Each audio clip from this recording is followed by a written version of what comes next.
The average Classic player is around 34 years old, or at least that's the age of the average audience member for my channel. You can see that a quarter of the people are around 40 and 67% of people are around 30. So somewhere around 34 years old.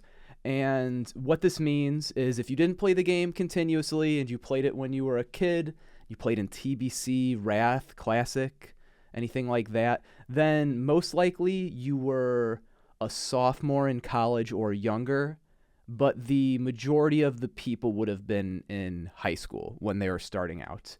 And then they would have played the game for a few years and quit and came back in 2019 as, I don't know, something like a late 20s guy. That's the average person. So if you're watching this video, you're probably a 34-year-old man and you're like 20, 8 or 29 at the start of 2019 Classic, and the stuff that drew you back to the game, there was this allure of raiding and having the Ventrilo experience with your guild and getting to meet people and get some loot for your character. And probably raid performance wasn't really high up on your mind. Or if you were thinking about performing in a raid, you were thinking of doing a good job on recount and seeing, oh man, I'm really going to smash the boys this week.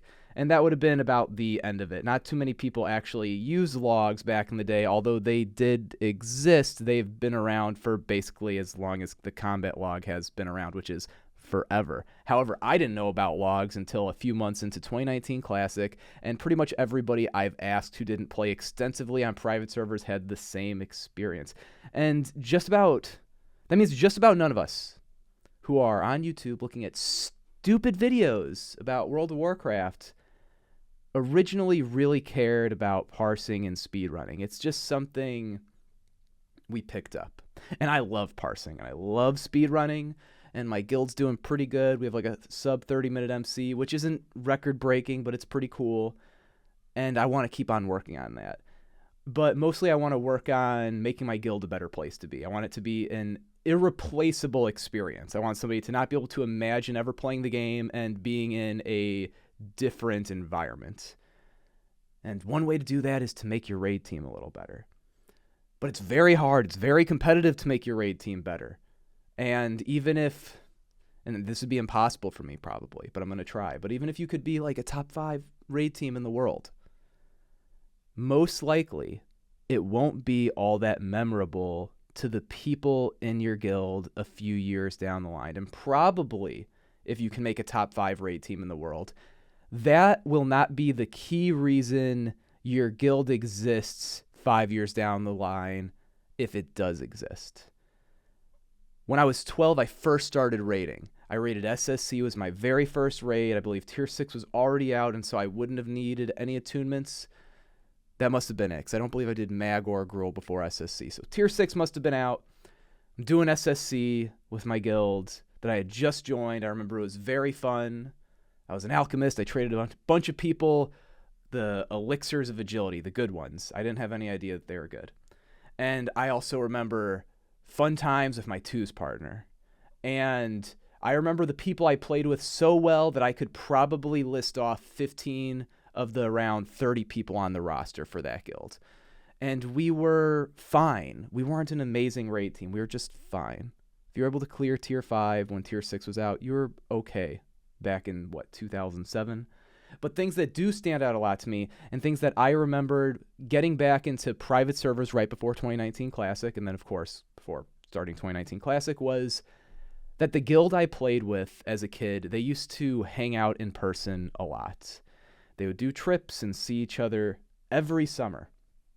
And there's a lot of people that I know that said that their guilds did similar things. And that's the kind of stuff that I think really pulls people back into this great feeling of nostalgia when they play the game, when they're getting back into it. And then you get to 60, everybody thinks gear is cool. It's a way to progress your character. It's just part of the gameplay loop and just about any RPG. You start doing that, and then people start telling you about how, someone's going to compliment you for doing good DPS or good tanking or dispelling on a healer or whatever. And then you're going to start thinking that that's cool and attach your identity to it a little, that your game performance. And then logging becomes a commonplace thing. It wasn't super common in the first few weeks of 2019. It was more of a private server thing, although people had them back in 2007 as well. It wasn't very often that people used them. And there's been this... It's kind of weird how the culture in World of Warcraft has gotten so much about the competitive gaming scene and so far from the other parts of the game that I think really brought us all back here. I could try to make my guild better by getting our ranks higher, but it's very hard. It's competitive. It's not totally up to you. It also depends on how hard people in other guilds work, and it's kind of a zero-sum game. But meeting your guildies in person is not a zero-sum game. You can do it over and over again, and it will create value every time and make the relationship super sticky in your guild. And so that's the next thing that I want to focus on with my guild. I want to do a Las Vegas trip with people. There's also a lot of guys that just live within 5 hours of me because I'm in the Midwest, so, middle. And so I want to do camping trips with them. And I imagine doing things like that will actually create longer average tenure than almost anything I could do in the game, organizationally at least, with these people. And I want to know them forever, basically. The guild I quit playing with as a kid when I was 15 because I was a fucking idiot and I thought that I wanted to play on the server's best guilds, which I instantaneously hated raiding with those guys and quit after one raid. That guild raided from TBC till BFA. I went and checked. They raided from TBC till BFA continuously. The average age of that guild is probably around 45 years old. I bet a lot of the reason that they stopped raiding is because people ended up being 60, 70 years old. That, I think, is a good reason for things to come to an end. Probably became impractical for them to raid.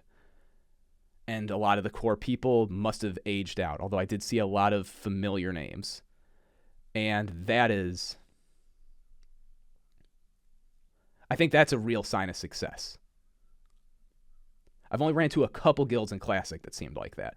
There was a guild on Herod I knew of called Roman Legion, and they were super fucking old, and a lot of those people had seen each other in person, and they had great fucking raids, and they weren't super, super try-hard, even though they had great fucking raids.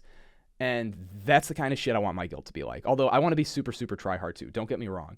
But there's no way setting better times in MC, especially ones that are easily achievable for my group, is going to matter as much as if we can just hang out. I wonder if other guilds are going to maybe focus on stuff like this too. I feel like I wasted a lot of time in 2019, a whole lot of fucking time. And I had some good raids, and I made some good friends, but it's crazy to just meet... When you're running guilds and running raid teams, you meet hundreds and hundreds and hundreds of people, and you invest time into them and get to know them a little bit. And a lot of it is semi-manipulative because you need to have people show up to raid, and you need to know what kind of stuff people expect and want. Some of it is to make them happy, but also that's because making them happy makes it so that way it's easier for you to manage your roster. And I'm not saying it's like a bad thing, but it's so unfortunate to put your time into so many different people instead of having a smaller group that you can then make much deeper relationships with. But it's very hard in World of Warcraft normally because people aren't after the same things. But finally, I've been able to get a group of people together who are after almost the exact same fucking things. And so now I'm able to think so much more clearly about what the real goal is, because I don't have to scramble to fill raids and worry about dealing with like petty squabbles between people, or I haven't had any loot complaints that are serious at all the entire time raiding so far, which is, I haven't had a lot of loot complaints in my past guilds either, but, or complaints about members, about other people. Like that's not a thing I've had to deal with, period. But there was almost a constant stream of that in all the past guilds I've been in. Rather, I was the GM or I was just like a guy in a guild. There would be random bickering about everything. And that's like, it's hell on earth. It's hell on earth, and it's everywhere in almost every guild, and nobody likes it, and it's impossible to get away from. And I'm going to make sure I stay the fuck away from it. I'm going to make sure that I get the people I play with. I want to be playing with most of the same people in like 5-10 years, something like that. It's okay if they don't even all play the game. I want them to be in the Discord and feel enough of a connection that they'll stop in every once in a while if they quit WoW, or they'll type in the channels, or at the very least, I hope that they read other people's messages when they're bored at work and they remember good times.